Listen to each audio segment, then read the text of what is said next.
Bismillahirrahmanirrahim. Terima kasih Pak Yai. Assalamualaikum warahmatullahi wabarakatuh. Alhamdulillahil wahidil qahhar. Al-azizil ghaffar. Mukawwiril laili 'alan nahar.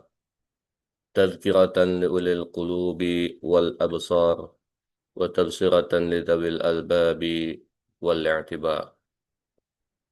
الذي أيقظ من خلقه من اصطفاه فزهدهم في هذه الدار وشغلهم بمراقبته وإدامة الأفكار وملازمة الاتعاظ والادكار ووفقهم للدؤوب في طاعته والتأهب لدار القرار والحذر مما يسخطه ويوجب دار البوار والمحافظة على ذلك مع تغاير الأحوال والأطوار. أحمده أبلغ حمد وأزكاه وأشمله وأنماه، وأشهد أن لا إله إلا الله البر الكريم الرؤوف الرحيم، وأشهد أن سيدنا محمدا عبده ورسوله وحبيبه وخليله الهادي إلى صراط مستقيم والداعي إلى دين قويم، صلوات الله وسلامه عليه وعلى سائر النبيين وآل كل وسائر الصالحين. أما بعد،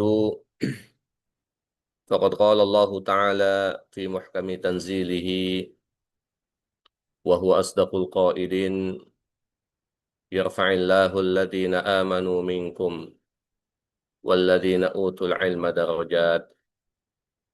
وقال النبي صلى الله عليه وسلم: ومن سلك طريقا يلتمس فيه علما سهل الله له به طريقا إلى الجنة. صدق الله العظيم وصدق رسوله النبي الحبيب الكريم ونحن على ذلك من الشاهدين. رب اشرح لي صدري ويسر لي أمري واحلل عقدة من لساني يفقه قولي. سبحانك لا علم لنا إلا ما علمتنا إنك أنت العليم الحكيم ولا حول ولا قوة إلا بالله العلي العظيم. Ma'asyiral muslimin wal muslimat, sahabat sehat Kementerian Kesehatan Republik Indonesia yang dimuliakan Allah Subhanahu wa taala. Alhamdulillah wa syukurillah, atas izin Allah kita masih dapat hadir dalam majelis ilmu Talabul Ilm melalui link Zoom. Mudah-mudahan apa yang kita pelajari, apa yang kita ambil hikmah dari pelajaran ini, Allah Subhanahu wa taala menambahkan kebaikan, tabungan kebaikan kita nanti di akhirat. Amin ya rabbal alamin. Sebagaimana tadi telah disampaikan mukaddimah oleh Pak Yai Sakri terkait dengan tema pembahasan bab kita, bab 45 dari kitab Riyadhus Shalihin, yaitu tentang ziarah ahlul khair, ziarah orang-orang baik. Terdiri dari dua ayat yang telah kita kaji pada pertemuan yang lalu. Insya Allah kita akan melanjutkan kajian pada 15 hadis, yang mana pada pertemuan hari ini kita akan mengambil, jika diizinkan, dua hadis, kalau tidak satu hadis karena ini agak panjang hadisnya.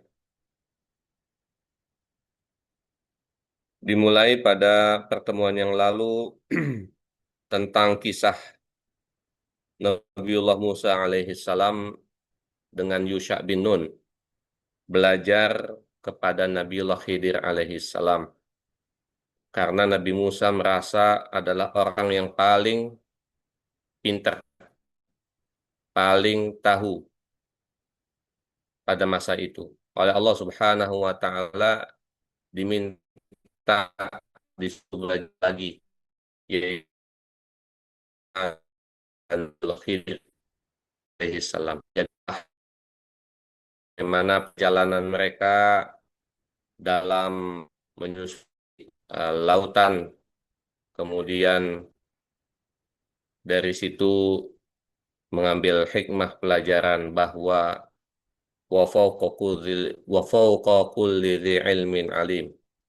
Jangan merasa kita yang paling hebat, paling pintar, paling pandai, paling cerdas. Masih ada orang lebih cerdas dari kita. Kita dituntut untuk senantiasa belajar, belajar, dan belajar. Insya Allah kita lanjutkan pada hadis yang pertama. Kita baca Bismillahirrahmanirrahim. قال الإمام المؤلف رحمه الله تعالى وأدام النفع به وبعلومه في الدارين آمين.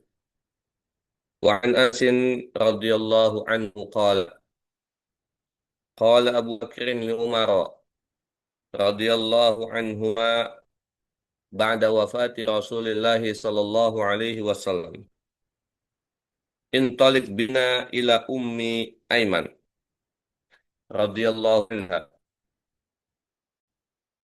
نزورها ما كان رسول الله صلى الله عليه وسلم يزورها فلما انتهي إليها قال لها فلما انتهي إليها بكت فقال لها ما يبكيك ما يبكيك أما تعلمين أن ما عند الله خير لرسول الله صلى الله عليه وسلم فقالت إني لا أبكي أني لا أعلم أن ما عند الله تعالى خير لرسول الله صلى الله عليه وسلم ولكن أبكي أن الوحي قد انقطع من السماء فهيجت فهيجتهما على البكاء فجعل يبكيان معها رواه Muslim. Diriwayatkan dari sahabat Anas radhiyallahu anhu, semoga Allah meridhoinya, berkata, Abu Bakar bicara kepada Umar, semoga Allah meridhoi keduanya, setelah wafatnya baginda Rasulullah Sallallahu Alaihi Wasallam. Apa kata Abu Bakar kepada Umar? Intolik bina, ayo kita berangkat ila Ummi Aiman, menuju Ummu Aiman. Siapa Ummu Aiman itu? Ini adalah pernah menjadi budak Rasulullah Sallallahu Alaihi Wasallam dan dialah yang mengasuh baginda Nabi Muhammad Sallallahu Alaihi Wasallam sepeninggal abinya, sepeninggal ayahnya Abdullah ibni Abdul Muttalib. Jadi ketika ibunya Rasulullah Aminah itu melahirkan Rasulullah, melahirkan Nabi Muhammad Sallallahu Alaihi Wasallam, itu kan tanpa ada ajalnya ayah yang membersamainya. Nah, ini dibantu oleh Ummu Aiman untuk mengasuhnya. Ummu Aiman sudah dari Rasulullah kecil, kemudian turut juga berhijrah, tentunya udah masuk Islam, selalu menjaga, melindungi Rasulullah Sallallahu Alaihi Wasallam. Dan beliau Ummu Aiman oleh Rasulullah Sallallahu Alaihi Wasallam dinikahkan kepada Zaid bin Harisah, melahirkan anaknya Usamah bin Zaid. Kemudian Ummu Aiman meninggal setelah Rasulullah Sallallahu Alaihi Wasallam wafat 5 bulan setelahnya. Inilah sosok Ummu Aiman.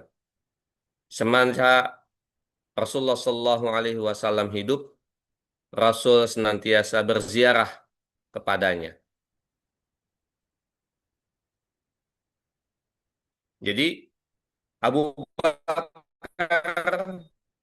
mengajak Talib Ummi Aiman, ayo Umar, kita jalan, kita ziarah, kita besuk, kita silaturahmi kepada Ummu Aiman. Nazuruha, kita ziarahi. Kama kana Rasulullah sallallahu alaihi wasallam yazuruha. Sebagaimana Rasulullah sallallahu alaihi wasallam mengunjunginya. Jadi oleh Abu Bakar ajak Umar, dia mengunjungi orang yang pernah dikunjungi oleh Rasulullah SAW di antaranya Ummu Aiman. Maka mereka berdua bertolak menuju rumahnya Ummu Aiman. Falamman tahaya ilaiha, ketika sampai ke rumahnya dan bertemu dengannya, bakat. Tiba-tiba Ummu Aiman menangis.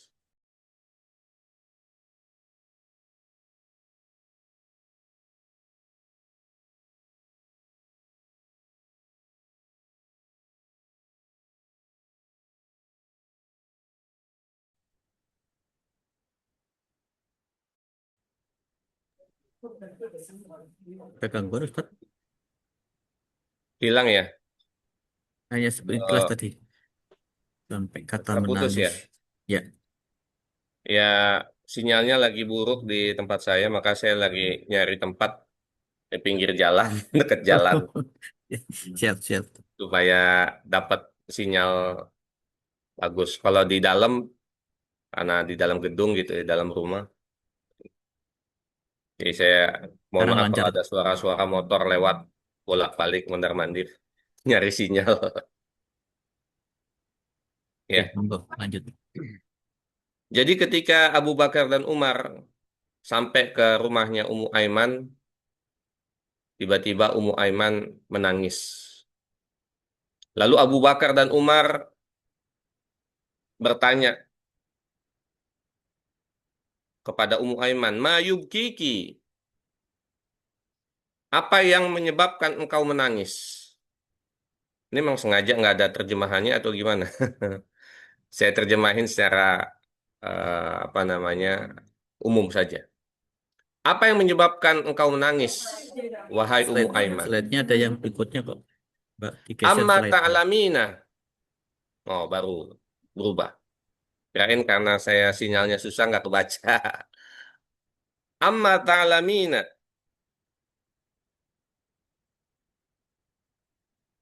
Apakah engkau tidak tahu? Apakah engkau mengetahui annama indallahi khair, bahwa apa aja yang ada di sisi Allah itu lebih baik li Rasulillah sallallahu alaihi wasallam, bagi Rasulullah sallallahu alaihi wasallam.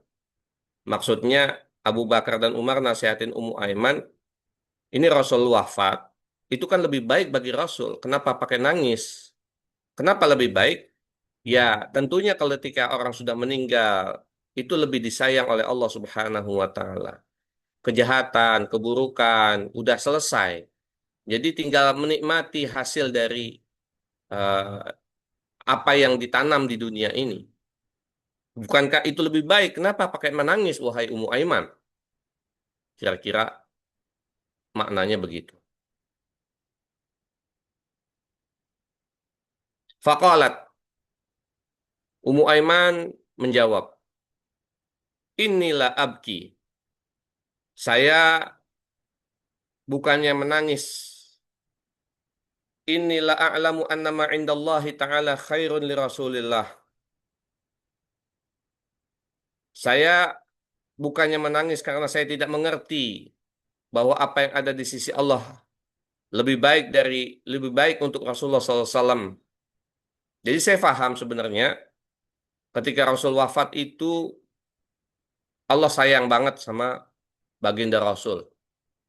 Itu lebih baik, ya, lebih baik. Walakin akan tetapi abeki, saya ini menangis, kata Ummu Aiman, annal wahya qadin qata'a. Karena sesungguhnya wahyu itu telah terputus minas sama, dari langit. Jadi Ummu Aiman ini menangisi bukan karena kepergian Rasulullah, bukan karena meninggalnya Rasulullah. Tapi Ummu Aiman menangis karena wahyu udah putus. Wahyu udah selesai. Bimbingan Rabbani, bimbingan Allah kepada umatnya udah selesai. Jadi yang ditangisi adalah wahyu udah selesai, udah terputus. Ketika masih ada Rasul, masih turun wahyu, masih turun keberkahan, masih turun bimbingan, masih turun petunjuk. Kalau ada yang salah dikasih tahu, kalau ada yang benar dikuatkan. Jadi Ummu Aiman radhiyallahu anha menangisi karena wahyu udah terputus. Dengan terputusnya, dengan wafatnya baginda Rasulullah Shallallahu Alaihi Wasallam. Atas jawaban ini menyebabkan hayyajat huma alal buka, terpengaruh Abu Bakar dan Umar dengan jawaban ini. Terpengaruh membuatnya juga turut menangis. Abu Bakar dan Umar kemudian faja'ala yabkiyani ma'aha. Abu Bakar dan Umar juga menangis bersama Ummu Aiman. Hadis riwayat Muslim, hadis sahih. Sahabat sehat yang dimuliakan Allah Subhanahu wa taala. Pelajaran dalam hadis pertama ini saya bacakan dari kitab syarah sebelum nanti kita tambahi dari apa yang bisa kita ambil. Al-Imam An-Nawawi menyatakan bahwa di dalam hadis ini dibolehkannya al-buka huznan ala firaqis sholihin.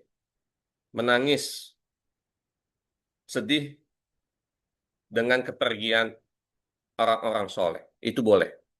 Jadi kalau ada yang meninggal kita nangis itu boleh.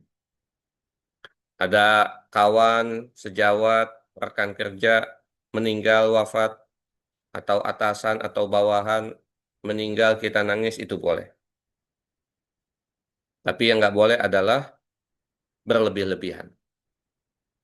Walaupun ketika mereka wafat, apalagi sang guru, apalagi ini Rasulullah SAW, intaqalu ila afdali ma kanu alaih. Mereka pindah dari alam yang alamnya lebih baik karena mereka adalah kekasih Allah. Saudara-saudara kita di Palestina mereka gugur syahid di jalan Allah. Tentunya itu adalah terbaik buat mereka.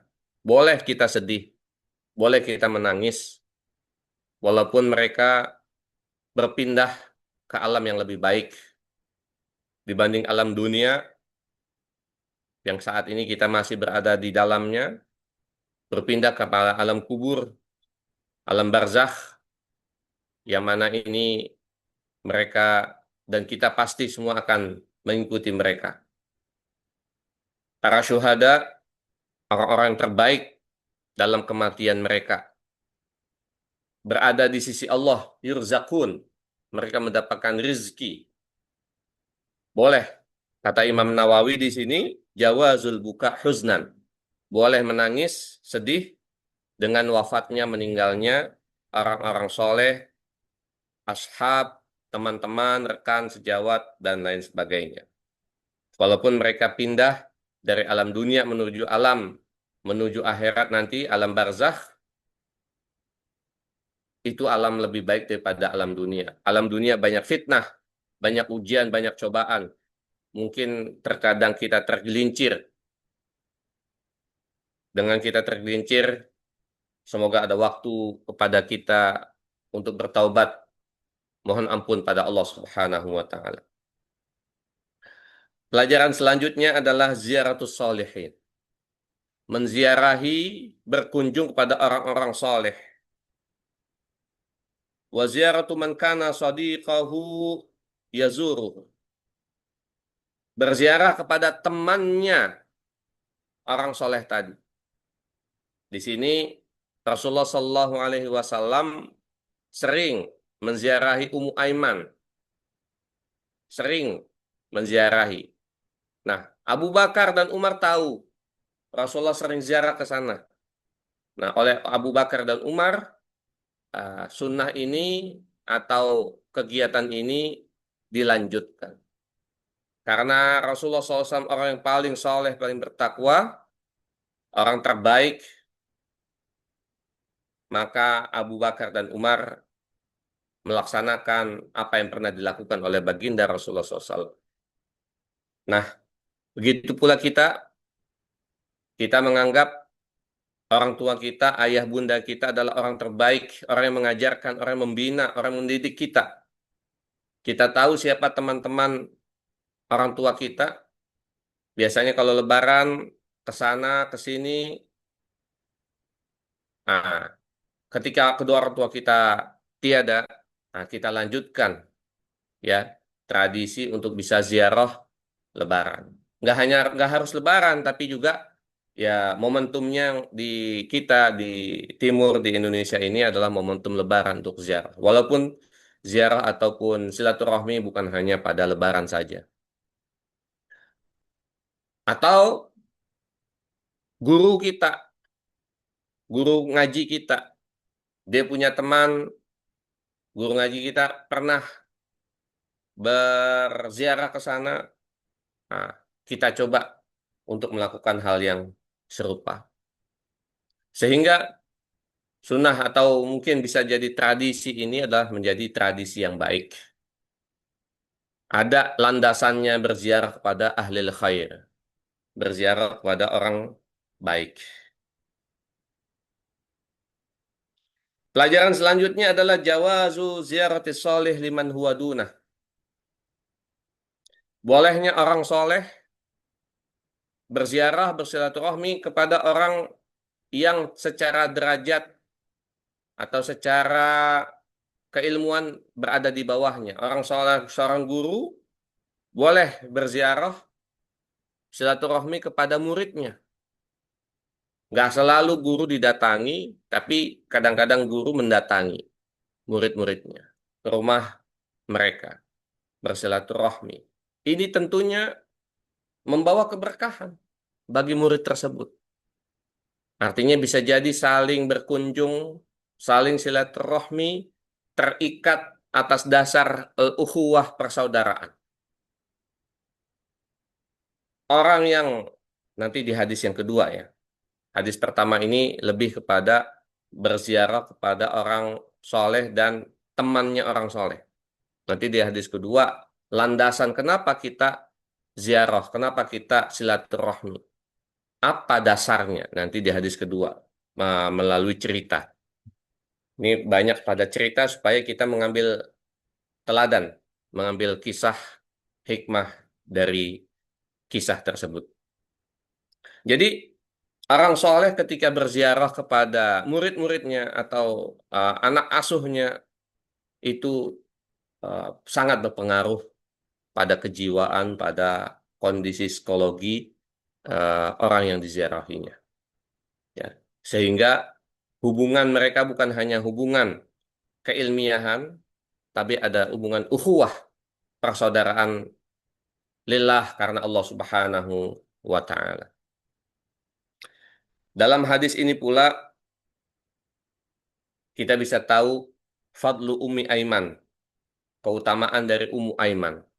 Tadi Ummu Aiman di mukaddimah adalah orang yang mengasuh Rasulullah Nabi Muhammad SAW ketika kecil, ketika dilahirkan, ya, karena Abdullah bin Abdul Muthalib, bapaknya ketika Rasul lahir itu nggak ada, Aminah sebagai ibunya butuh ada orang yang mengasuhnya. Ummu Aiman inilah yang mengasuhnya sampai besar, sehingga Rasulullah SAW ketika udah besar, Ummu Aiman ini berasal dari Habasyah ya, Ethiopia saat ini. Ummu Aiman ketika udah besar dimerdekakan karena dia tadi statusnya adalah budak. dimerdekakan dan dinikahkan kepada Zaid bin Harisah sehingga lahirlah Usamah bin Zaid yang dikenal sebagai Panglima Rasulullah SAW yang masih sangat muda. Ibunya adalah Ummu Aiman. Jadi kita mengetahui dari hadis ini siapa gerangan Ummu Aiman, kenapa Rasulullah SAW senantiasa berziarah kepadanya. Ya, ini Rasul, statusnya Nabi Rasul terbaik, tapi dia mengunjungi Ummu Aiman. Ya, statusnya sebagai orang yang pernah dulu mengasuhnya, mendidiknya, ngajarinnya, melindunginya ketika masih Rasul masih sangat kecil. Nah, ini saling atau artinya eh, orang yang lebih senior berkunjung bersilaturahmi kepada orang yang junior. Ya, sahabat sehat yang dimuliakan Allah Subhanahu wa taala. Bisa kita ambil ibrah pelajaran yang lainnya dari hadis ini adalah bahwa kita memang diperintahkan oleh Allah, oleh Rasulullah Shallallahu Alaihi Wasallam untuk menziarahi, berziarah kepada siapapun, khususnya orang-orang soleh, orang-orang terbaik, para guru ngaji, para guru anak-anak kita ziarahi, kita silaturahimi. Ya, apalagi dalam tradisi kita orang-orang Timur, orang-orang Indonesia ini, kalau ziarah, ya momentumnya biasanya Idul Fitri, Lebaran, itu saling berziarah bawa apa ala kadarnya, ya buat tangan.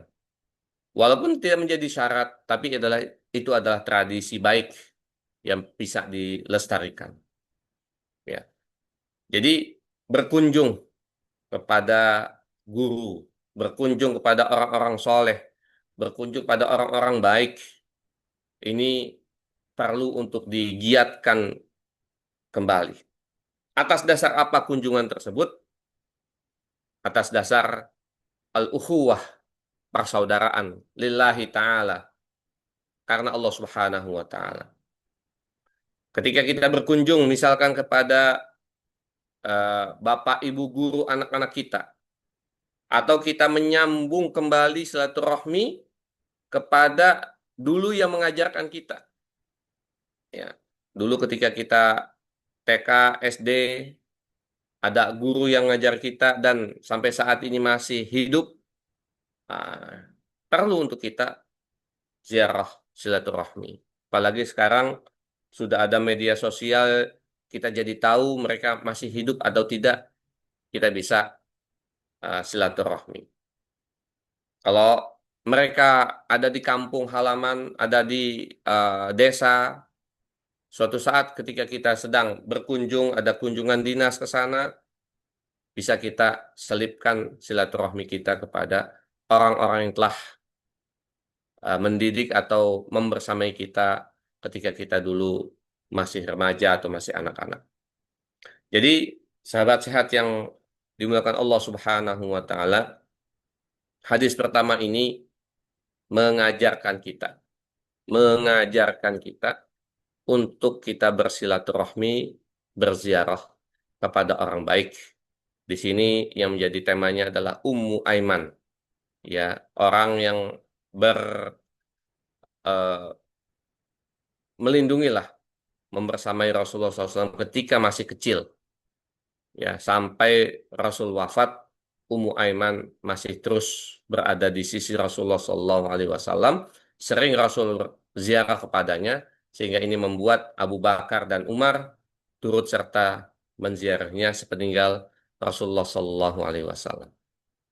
Ada yang menarik di hadis ini yang mungkin kita perlu melatih diri, ya.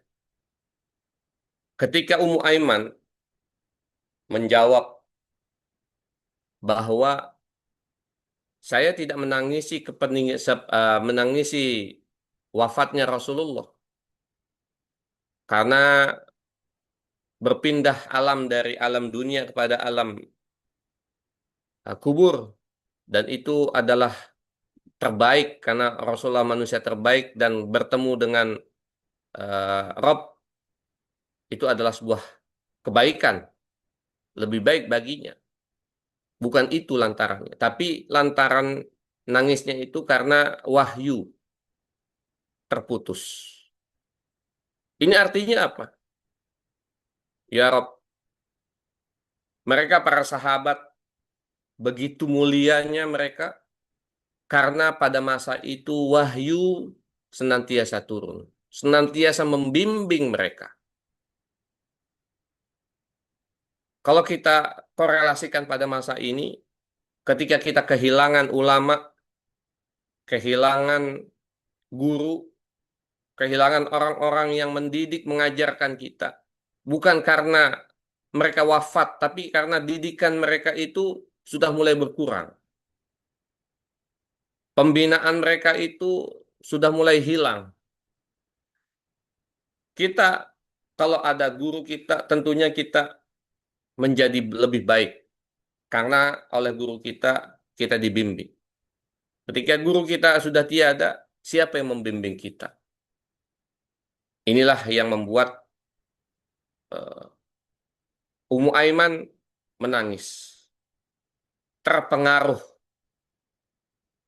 Abu Bakar dan Umar terpengaruh dengan jawaban Ummu Aiman. Mereka bisa menangis bersama-sama. Kita ini kalau menangis mungkin karena kita tertimpa musibah. Bisakah kita menangis bukan karena itu? Bukan hanya karena musibah yang menimpa diri kita, menimpa saudara kita, tapi kita menangis karena orang-orang yang senantiasa membimbing, mengajari, mendidik kita ini sudah tidak ada. Bagaimana membuat eh, kita senantiasa menangis karena Allah Subhanahu wa taala. Orang-orang yang dulu ngajarin ini semuanya sudah berpulang. Kita menangisi, kita bersedih karena ilmu yang telah diajarkan itu tidak lagi ada orang yang memberikan. Kita melatih diri kita untuk senantiasa bisa menangis lillah karena Allah Subhanahu wa taala. Sahabat sehat yang dimuliakan Allah Subhanahu wa taala.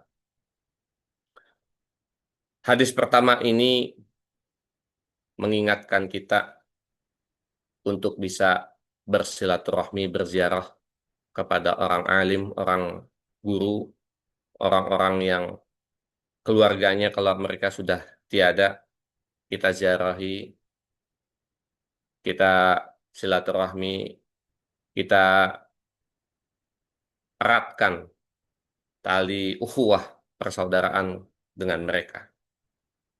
Jangan lupa kita juga mengajak anak-anak kita untuk diperkenalkan, untuk bisa nyambung kembali silaturahmi. Mudah-mudahan dengan kita mempelajari hadis pertama ini, semakin menambah ilmu kita untuk bisa kita aplikasikan, kita bisa realisasikan dalam kehidupan kita. Wallahu a'lam bishawab. Eh, Sepertinya hanya satu hadis yang bisa kita bahas. Insya Allah pada pertemuan selanjutnya kita bahas hadis yang kedua. Demikian, kurang lebihnya mohon maaf. Wallahul muwafiq ila aqwamit thoriq. Wassalamualaikum warahmatullahi wabarakatuh. Waalaikumsalam warahmatullahi wabarakatuh. Alhamdulillah, terima kasih Ustaz. Tadi ada beberapa makna yang mendalam Ustaz yang ada di sini. Pertama, tadi dikatakan bahwa Ummu Aiman ini Ethiopia. Nah, apakah tinggalnya di Ethiopia saat itu waktu dikunjungi? Bila itu betul tinggalnya di Ethiopia, artinya perjalanan dari kedudukan Abu Bakar, Umar dan sebagainya tadi itu jalan ke sana itu tidak tidak dekat, luar biasa mengunjungi beliau. Satu. Kemudian yang kedua, bahwa apa yang dilakukan adalah menjalin satu rahim. Kemudian yang ketiga adalah bersedihlah ketika kita tidak mendapatkan ilmu atau ilmu itu terputus. Maknanya di situ. Jadi menangis itu karena tadi wahyu terputus karena Rasulullah sudah tidak ada. Itu beliau menangis semuanya. Artinya petunjuk itu berhenti sampai di situ saja. Itu menjadi sedih karena memang ilmu sangat bermanfaat di sini. Nah, ini karena itu mana ini mungkin kita bisa cari. Jadi lahirnya silaturahim mudik kita di Indonesia itu diilhami dari penterjemahan akhlak-akhlak yang diajarkan oleh Rasulullah melalui hadisnya dan kemudian di Indonesia diterjemahkan. Jadi sampai dari Jakarta pulang, dari saya negara lain pulang kampung. Itu makna yang tertanam di dalam bangsa Indonesia ini. Sehingga makna apapun, jadi kalau pergi jauh-jauh, jangan lupa kampung halaman. Akhirnya terkena begitu. Bapak Ibu yang dirahmati Allah, sudah tahu waktunya kita diskusi karena cukup satu hadis yang dibahas oleh Ustadz Salman. Kami persilakan Bapak Ibu untuk bertanya langsung ataupun melalui chat Zoom ini. Alhamdulillah dari Pak Taufik Surabaya sudah bertanya melalui chat Zoom ini. Atau berkenan menyampaikan langsung Pak Taufik, kami persilahkan bila berkenan.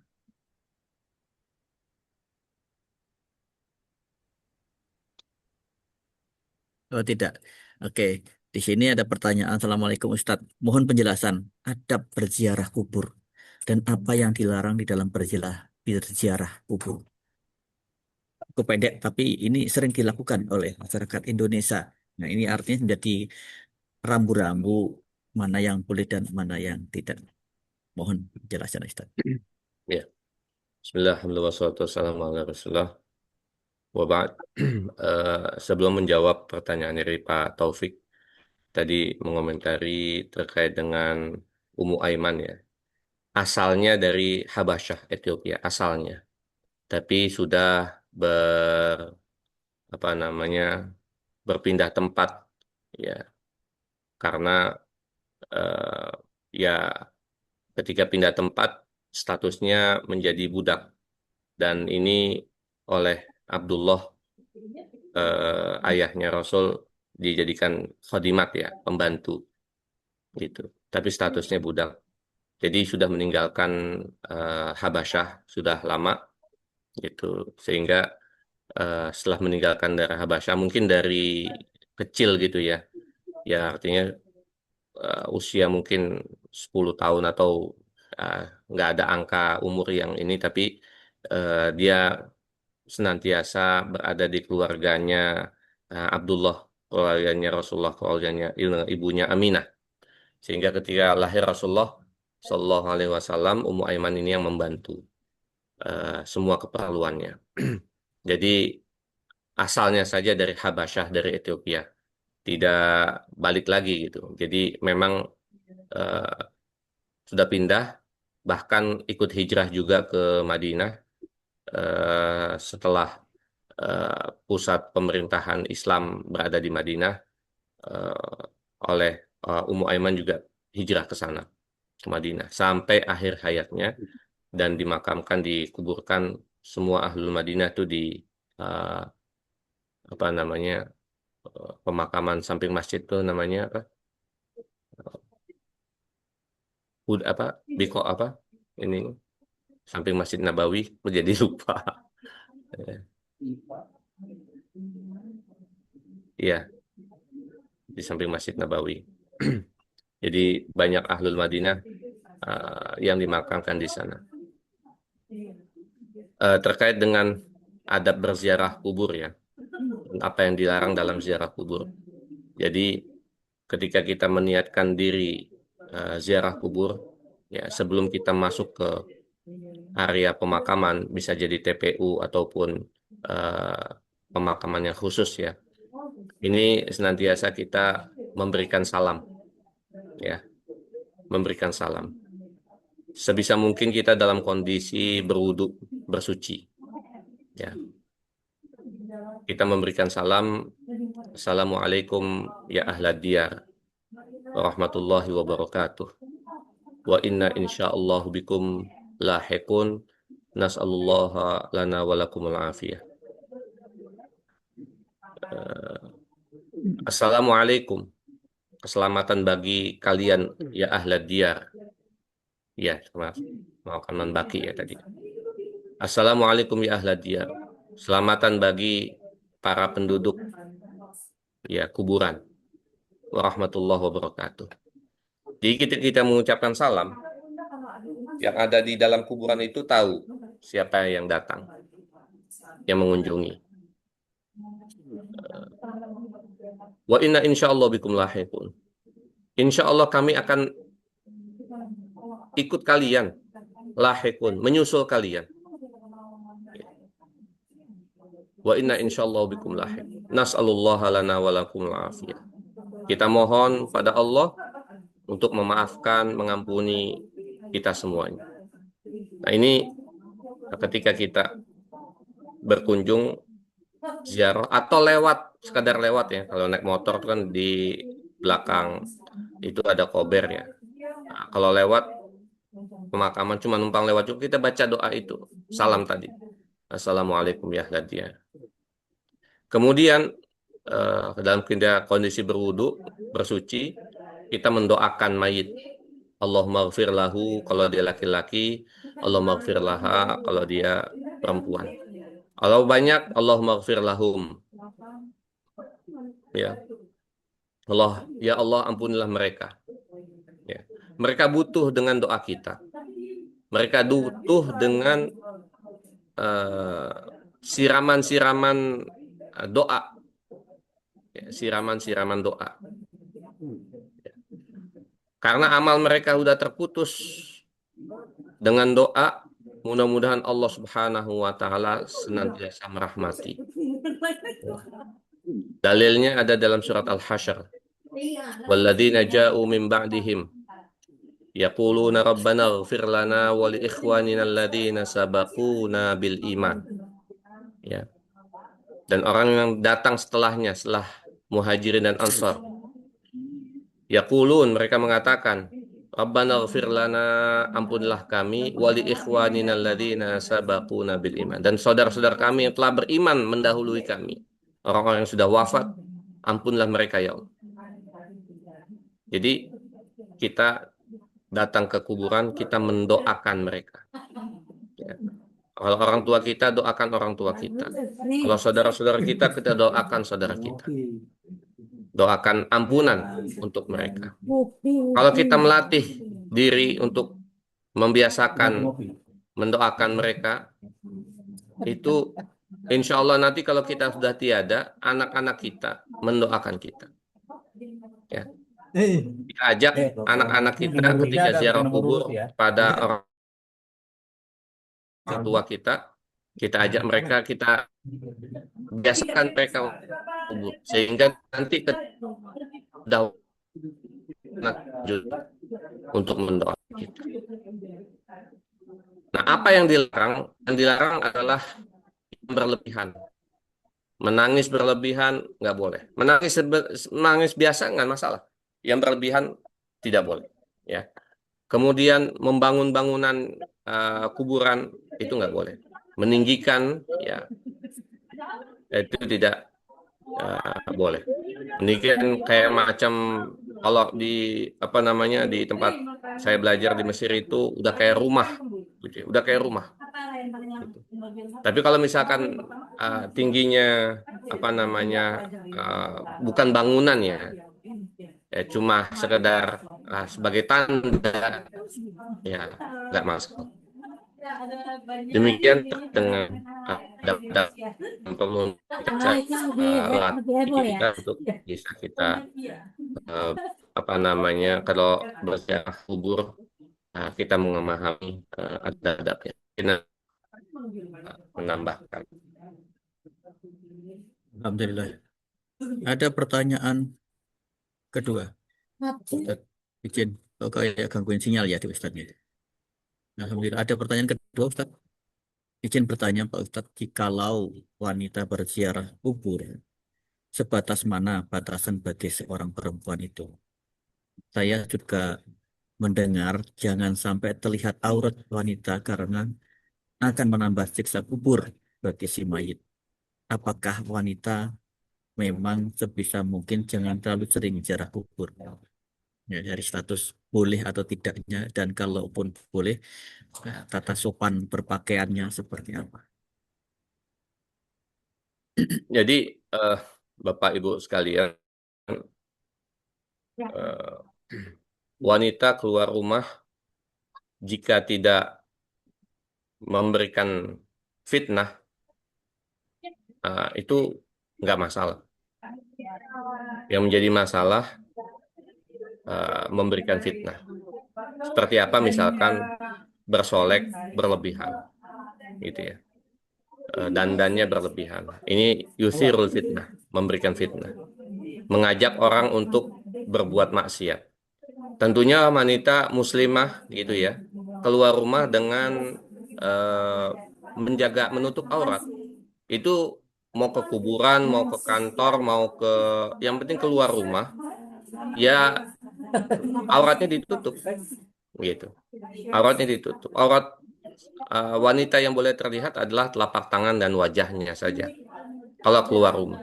Sehingga mau ke kuburan ya tertutup semuanya. Itu mau ke kuburan, mau ke mall, mau ke kantor, mau kemana, ya bagi wanita muslimah selantiasa menutup aurat.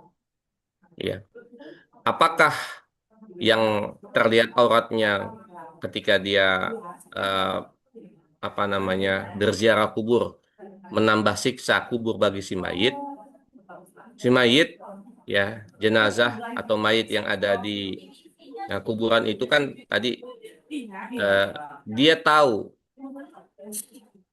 siapa saja yang datang. Rasulullah SAW ketika setelah perang Badar, dia berkata kepada orang-orang kafir yang mati, senantiasa berteriak. Disebutkan namanya, apakah engkau mendapatkan janji Allah? Gitu. Sesungguhnya kami telah mendapati janji Allah kepada kami. Ada sahabat yang mendengar teriakan Rasulullah itu bertanya, wahai Rasul, dia kan udah mati. Apa dia bisa dengar? Gitu. Rasul menjawab, dia mendengar, hanya saja dia nggak bisa jawab. Ya. Orang yang mati dia tahu, dia dengar, hanya saja dia nggak jawab. Kalau jawab kita mungkin yang lari, lari tunggang langgang gitu ya. Dia tahu, gitu. Nah, kalau ada keluarganya, ada orang yang ziarah kubur, menziarahinya, dia tahu apa namanya tadi terlihat auratnya wanita gitu. Dia tahu ya Allah, ini orang eh, kenapa nggak menutup aurat? Kita ini yang udah mengalami alam kubur, alam barzah, tahu siksa, tahu nikmat alam kubur. Kita ngerti bahwa yang begitu-begitu itu nanti kalau udah mati akan disiksa. Gitu. Kasihan dianya. Hanya saja pesan itu nggak disampaikan. Kalau disampaikan mungkin pada nutup aurat semuanya. Gitu. Jadi eh, pesan ini bisa kita ambil ya khususnya pada wanita-wanita muslimah kita senantiasa menjaga auratnya, menutup auratnya. Auratnya wanita seluruh anggota tubuh kecuali muka dan telapak tangan. Demikian. Wallahu a'lam bishawab. Alhamdulillah, terima kasih Ustaz atas penjelasannya. Eh, Tadi beberapa pertanyaan, dua pertanyaan ini bisa memberikan penjelasan kepada kita Ustadz ya. Jadi untuk yang pertama tadi pertanyaannya biasa dilakukan di Indonesia ini supaya sampai tidak tersalahkan begitu. Baik sebagian besar ada yang sama sekali pendapat ulama, ada yang sama sekali tidak. Artinya bahwa seluruhnya tidak ada aktivitas untuk kubur. Padahal di Rasulullah dulu melarang berziarah kubur dan sekarang berziarahlah kalian ke kubur. Itu hadis riwayat Bukhari lewat Muslim, lewat Muslim. Dan makna yang diperbolehkan kalau tidak salah, jadi memperboleh itu adalah mendoakan. mengucapkan salam itu yang tadi apa Ustaz Salman sudah jelaskan, mendoakan ahli kubur, kemudian mengingat kematian dan bersikap khusyuk dan mengambil pelajaran ya, atau ibaratnya ya bahwa kita nanti juga akan eh, mati juga. Artinya menjadi pelajaran apa yang kita persiapkan di situ. Namun yang dilarang itu ya berkaitan dengan meminta kepada penghuni kubur gitu. Tawaf di kuburan, sujud kepada kuburan, menyembelih untuk penghuni kubur. Bahkan menjadikan tempat itu seperti tempat-tempat ritual itu naudzubillah tidak diizinkan. Nah, itu hal-hal yang boleh dan tidak boleh atau adab berziarah kubur. Jadi Ibnu Qayyim mengatakan ziarah kubur yang sesuai dengan sunnah adalah ziarah yang mendatangkan manfaat bagi yang hidup dan yang mati. Bagi yang hidup memberi ngambil pelajaran bahwa dia juga harus mati juga pada akhirnya. Karena kewajiban bukan apa satu kepastian mati itu. Sedangkan yang mati mendapatkan doa dan istighfar. Jika masuk ke kuburan, jangan berpikir kita itu minta dari penghuni kubur. Ini naudzubillah jangan syirik ya. Nah, apa yang bisa kita doakan untuk mereka dan pelajaran apa yang bisa kita ambil untuk mempersiapkan kematian kita. Nah, ini kalau kita masuk di jalan kubur yang berkaitan dengan tadi masalah perempuan. Dahulu aku melarangnya, tadi itu juga satu ketentuan ya yang dia. Nah, Allah melaknat mereka yang sering mendatangi kuburan ini ada di Tirmizi, Abu Dawud dan Ibnu Majah ini. Ustaz. Jadi mohon nanti barangkali bisa disinggung sedikit menjelaskan dengan hadis ini saya masih juga belum begitu paham maknanya. Tirmizi, Abu Dawud, Ibnu Majah ini riwayatnya ada tiga nih perawinya ini. Nah, terlalu sering masuk kuburan atau menjadikan ziarah kubur sebagai kebiasaan berlebihan. Jadi boleh balik sedikit-sedikit ke ziarah kubur. Demikian Bapak Ibu sekalian, berkaitan dengan pertanyaan yang sudah dijelaskan oleh Ustaz Salman, semoga ini mencerahkan kita semua. Baik, ada lagi mungkin yang ingin ditanyakan satu pertanyaan lagi barangkali.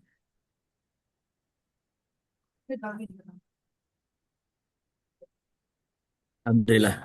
Dari hadis yang pertama ini tadi kita maknai bahwa silaturahim masuk di dalam situ. Kemudian ada kesedihan menangisnya Ummu Aiman tadi akibat dari putusnya ilmu karena Rasulullah sudah tidak ada sehingga wahyu itu tidak datang lagi, sudah tidak ada lagi wahyu yang lain kecuali yang sudah ditetapkan dan diberikan oleh Rasulullah, itu yang membuat Ummu Aiman itu bersedih. Demikian Bapak Ibu sekalian, secara umum isi kitab Riyadhus Shalihin bab 45 saya sudah tuliskan di chat WA. Mudah-mudahan ini menjadi bahan pengingat kita, intisari kita. Demikian Ustadz, mohon izin kita tutup agenda pada hari ini. Mohon dipimpin kita berdoa bersama. الفاتحة. أعوذ بالله من Bismillahirrahmanirrahim. الشيطان الرجيم بسم الله الرحمن الرحيم الحمد لله رب العالمين الرحمن الرحيم مالك يوم الدين إياك نعبد وإياك نستعين اهدنا الصراط المستقيم صراط الذين أنعمت عليهم غير المغضوب عليهم ولا الضالين آمين استغفر الله العظيم استغفر الله العظيم استغفر الله العظيم بسم الله الرحمن الرحيم الحمد لله رب العالمين حمدا يوافي نعمه ويكافئ مزيده يا ربنا لك الحمد كما ينبغي لجلال وجهك وعظيم سلطانك اللهم صل على سيدنا محمد وعلى آل سيدنا محمد اللهم انفعنا بما علمتنا وعلمنا ما ينفعنا وارزقنا علوما تنفعنا اللهم ألهمنا علما نفقه به أوامرك ونواهيك وارزقنا فهما نعلم به كيف نناجيك يا أرحم الراحمين اللهم ارزقنا فهم النبيين وحفظ المرسلين وإلهام الملائكة المقربين برحمتك يا أرحم الراحمين اللهم أعنا بالعلم وزينا بالحلم واكرمنا بالتقوى وجملنا بالعافية ربنا تقبل منا إنك أنت السميع العليم وتب علينا إنك أنت التواب الرحيم اللهم اجعلنا من الذين يستمعون القول فيتبعون أحسنه وصلى الله على نبينا محمد وعلى آله وصحبه وسلم والحمد لله رب العالمين. Alhamdulillah. Alhamdulillah, demikian lagi Bapak Ibu sekalian yang dirahmati Allah, kajian kita pada hari ini. Saya selaku moderator, mohon maaf atas segala gelap dan salah. Saya mengingatkan Bapak Ibu sekalian bahwa dalam forum kajian ini kami juga menggalang donasi untuk pembinaan putra-putri kita belajar Quran, anak yatim piatu, dan donasi yang diberikan Bapak Ibu sekalian sepenuhnya untuk membina mereka. Tidak ada yang dimanfaatkan untuk kajian ini. Bahkan honor Ustadz pun tidak kami berikan. Oleh karena itu, kami tetap menggalang ini untuk menampung donasi dari Bapak Ibu sekalian untuk membina putra-putri kita, yatim piatu kita. Demikian Bapak Ibu sekalian, selaku moderator mohon maaf atas segala kilap dan salah. Saya akhiri, subhanakallahumma wa bihamdika, asyhadu an la ilaha illa anta astaghfiruka wa atubu ilaik. Wassalamualaikum warahmatullahi wabarakatuh. Alhamdulillah kita jumpa lagi pada Kamis minggu depan. Kita lanjutkan pada hadis yang kedua. Matur suwun Ustaz, Bapak Ibu semuanya yang hadir. Semoga berkah pertemuan kita hari ini. Amin.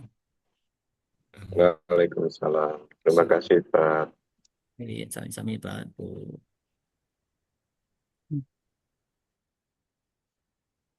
Boleh minta